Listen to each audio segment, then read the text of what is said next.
Hello friends, welcome back to my channel. இன்றைக்கி நம்ம கிச்சனில் பார்க்கும்போது ஒரு சூப்பரான பன்னீர் ஃப்ரைட் ரைஸ் எப்படி செய்கிறதுன்னு பார்க்கலாம். இப்போ ஸ்கூல் திறந்ததுனால கண்டிப்பாக அந்த லஞ்ச் பாக்ஸ் ரெசிபி உங்களுக்கு கண்டிப்பாக ரொம்ப யூஸ்ஃபுல்லாக இருக்கும். வாங்க இப்போ இந்த பன்னீர் ஃப்ரைட் ரைஸ் எப்படி செய்கிறதுன்னு பார்க்கலாம். ஃபஸ்ட்டு நம்ம இதுக்கு பன்னீர் தனியாக ஃப்ரை பண்ணி எடுத்துக்கலாம். அதுக்கு ஒரு 2லேருந்து 3 டீஸ்பூன் அளவுக்கு எண்ணெய் சேர்த்துக்கோங்க. இப்போ இந்த எண்ணெய் சூடானதுக்கப்புறமா நம்ம கட் பண்ணி எடுத்து வச்சுருக்க பன்னீரை சேர்த்துக்கலாம். நான் இன்றைக்கி 200 கிராம் அளவுக்கு பன்னீர் இந்த அளவுக்கு நான் கட் பண்ணி எடுத்திருக்கேன். இந்த மாதிரி சின்னதாகவே கட் பண்ணி எடுத்துக்கோங்க. அப்போ தான் ஃப்ரைட் ரைஸ் சேர்க்கும்போது ரொம்ப நல்லாயிருக்கும். இப்போ இதை சேர்த்துட்டு இப்போ இதில் கொஞ்சமாக மஞ்சத்தூள் சேர்த்துக்கலாம். மஞ்சத்தூள் கூடவே காரத்துக்காக தனி மிளகாத்தூள் சேர்த்துக்கலாம். 1 டீஸ்பூன் அளவுக்கு சேர்த்துக்கோங்க. இப்போவே நீங்கள் ஃப்ரை பண்ணும்போதே மிளகாத்தூள் சேர்க்கும்போது இந்த பன்னீர்லேயும் உப்பு காரம் எல்லாமே உங்களுக்கு சேர்த்து கரெக்டாக இருக்கும். இப்போ இது கூடவே ஒரு 1/2 டீஸ்பூன் அளவுக்கு மிளகுத்தூள் சேர்த்துக்கலாம். மிளகுத்தூள் கண்டிப்பாக ஸ்கிப் பண்ணாமல் சேர்த்துக்கோங்க. சேர்த்துட்டு இப்போ இந்த பன்னீருக்கு மட்டும் தேவையான அளவுக்கு உப்பு சேர்த்துக்கலாம். நம்ம உப்பு சாதத்துலேயும் போடுவோம். அதனால் இப்போ பன்னீருக்கு எவ்வளோ தேவையோ அந்த அளவுக்கு மட்டும் சேர்த்துட்டு இப்போ இதை பொறுமையாக நல்லா கலந்து விடுங்க. இதோட கலர் மாறி நல்லா ஃப்ரை ஆகி வரணும். பொறுமையாக கலந்து விடுங்க. ரொம்ப வேகமாக கலந்து விட்டிங்கன்னா பன்னீர் ரொம்ப உடஞ்சி ஒரு மாதிரி குழஞ்சி போயிடும். பொறுமையாக இந்த மாதிரி லைட்டாக பிரட்டி பிரட்டி விட்டுக்கோங்க. விட்டுட்டு இதோட கலர் நல்லா மாறி வரணும். நல்லா ப்ரௌனாக ஃப்ரை ஆகி வரணும். அந்த சமயத்தில் நம்ம எடுத்து தனியாக வச்சிடலாம். இப்போ பாருங்கள், ஒரு 2 நிமிஷத்தில் நமக்கு நல்லாவே ஃப்ரை ஆகி வந்திருக்கு. இப்போ இதை நம்ம தனியாக எடுத்துடலாம். இப்போ நம்ம ரைஸ் எப்படி ரெடி பண்ணுறதுன்னு பார்க்கலாம். அதுக்கு ஃபஸ்ட்டு ஒரு அடிகனமான கடாய் எடுத்துக்கோங்க. இந்த கடாயில் தேவையான அளவுக்கு எண்ணெய் ஊற்றிக்கலாம். நான் ஒரு 3 டேபிள் ஸ்பூன் அளவுக்கு எண்ணெய் ஊற்றிருக்கேன். நீங்கள் எண்ணெய்க்கு பதிலாக நெய் கூட சேர்த்துக்கலாம். அதுவுமே ரொம்ப நல்லாயிருக்கும். இப்போ இந்த எண்ணெய் சூடானதுக்கப்புறமா இதில் ஒரு துண்டு அளவுக்கு இஞ்சி, அப்புறம் கொஞ்சமாக பூண்டு சின்னதாக கட் பண்ணி சேர்த்துக்கோங்க. கூடவே இந்த மாதிரி நீளவாக்கில் கட் பண்ணி எடுத்து வச்சுருக்க வெங்காயத்தை சேர்த்துக்கலாம். நான் 2 பெரிய சைஸில் வெங்காயம் சேர்த்துருக்கேன். ஃப்ரைட் ரைஸ் செய்யும்போது வெங்காயம் வதக்கும் போது ஃபுல்லாகவே தீய வச்சுக்கோங்க.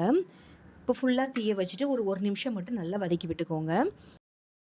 இப்போ இந்த வெங்காயம் வதங்கும் போது இதில் கொஞ்சமாக கருவேப்பிலை சேர்த்துக்கலாம். கருவேப்பிலோட ஃப்ளேவர் நல்லாயிருக்கும். அதனால் கண்டிப்பாக சேர்த்துக்கோங்க. கொத்தமல்லி இலை லாஸ்ட்டாக சேர்த்துக்கலாம். இப்போ கருவேப்பிலை சேர்த்ததுக்கப்புறமா இது ஒரு நிமிஷம் மட்டும் ஃபுல் தேயில வச்சு நல்லா வதக்கி விட்டுக்கோங்க. இப்போ பாருங்கள், இந்தளவுக்கு நல்லாவே நமக்கு வதங்கி வந்திருக்கு. இப்போ இது கூட நம்ம கைப்பிடி அளவுக்கு கேரட் சேர்த்துக்கலாம். இப்போ கேரட் கூடவே நான் அதே அளவுக்கு குடமிளகாவும் சேர்த்துருக்கேன். உங்ககிட்ட பீன்ஸு, பச்சை பட்டாணி எது இருந்தாலும் கூட சேர்த்துக்கலாம்.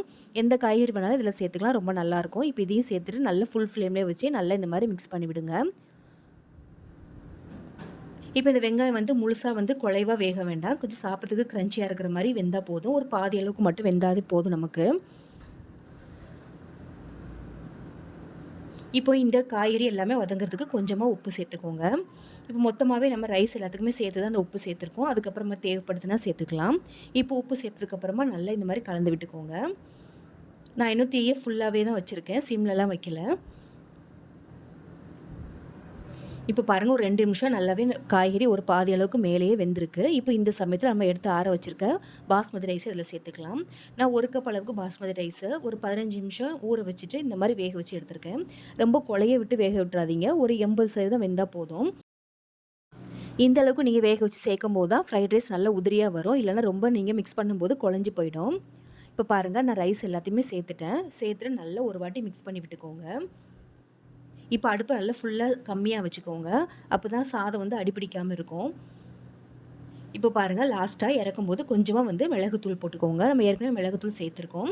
ஃப்ரைட் ரைஸில் லாஸ்ட்டாக இறக்கும்போது மிளகுத்தூள் சேர்க்கும்போது ஒரு ஃப்ளேவர் ரொம்ப நல்லாயிருக்கும். ஃப்ரைட் ரைஸ்க்கு கண்டிப்பாக முக்கியமானது மிளகுத்தூள் தான். அதனால் கண்டிப்பாக போட்டுக்கோங்க. ஒரு டேபிள் ஸ்பூன் அளவுக்கு கூட சேர்த்துக்கலாம். இப்போ நான் மிளகுத்தூள் சேர்த்ததுக்கப்புறமா நான் அடுப்பை ஆஃப் பண்ணிட்டேன். அடுப்பை ஆஃப் பண்ணதுக்கப்புறமா நம்ம ஃபஸ்ட்டு ஃப்ரை பண்ணி எடுத்து வச்சுருக்க பன்னீர் இதில் சேர்த்துக்கலாம். இப்போ அடுப்பு ஆனில் இருக்கணும்னு அவசியம் இல்லை. நான் அடுப்பை ஆஃப் பண்ணிவிட்டு அதுக்கப்புறம் தான் அந்த பன்னீர் சேர்க்குறேன். பன்னீர் சேர்த்துட்டு நல்லா கலந்து விட்டுருங்க. இப்போ இது கூட நீங்கள் முட்டை தேவைப்பட்டுச்சுன்னா கூட முட்டை கூட தனியாக நீங்கள் ஃப்ரை பண்ணிவிட்டு கூட இதில் சேர்த்துக்கலாம். அதுவுமே ரொம்ப நல்லாயிருக்கும். அவ்வளோதாங்க, நல்லா மிக்ஸ் பண்ணி விட்டுருங்க. அவ்வளோதான், நம்மளோட சூப்பரான பன்னீர் ஃப்ரைட் ரைஸ் ஒரு 10 நிமிஷத்தில் ரெடி ஆகிடுச்சு. அரிசி மட்டும் நீங்கள் வேக வச்சு எடுத்து வச்சிட்டிங்கன்னா செய்கிறது ரொம்ப ஈஸி. கண்டிப்பாக இது பசங்களுக்கு ரொம்ப பிடிக்கும். லஞ்ச் பாக்ஸுக்கு கண்டிப்பாக நீங்கள் ரெடி பண்ணி கொடுத்து அனுப்புவீங்க. இப்போ இதில் லாஸ்ட்டாக இறக்கும்போது கொத்தமல்லி இலை மட்டும் போட்டுக்கோங்க. இங்கே இதில் ஸ்ப்ரிங் ஆனியன் இருந்தால் அதை கூட இதில் சேர்த்துக்கலாம். நானே கொத்தமல்லி இலை மட்டும் தான் போட்டிருக்கேன். போட்டுட்டு நல்லா மிக்ஸ் பண்ணிவிடுங்க. அவ்வளோதாங்க, சூப்பராக ரெடி ஆகிடுச்சு. என்னோட இந்த வீடியோ உங்களுக்கு பிடிச்சதுன்னா மறக்காமல் லைக் பண்ணி ஷேர் பண்ணிக்கோங்க. தேங்க்ஸ் ஃபார் வாட்சிங்.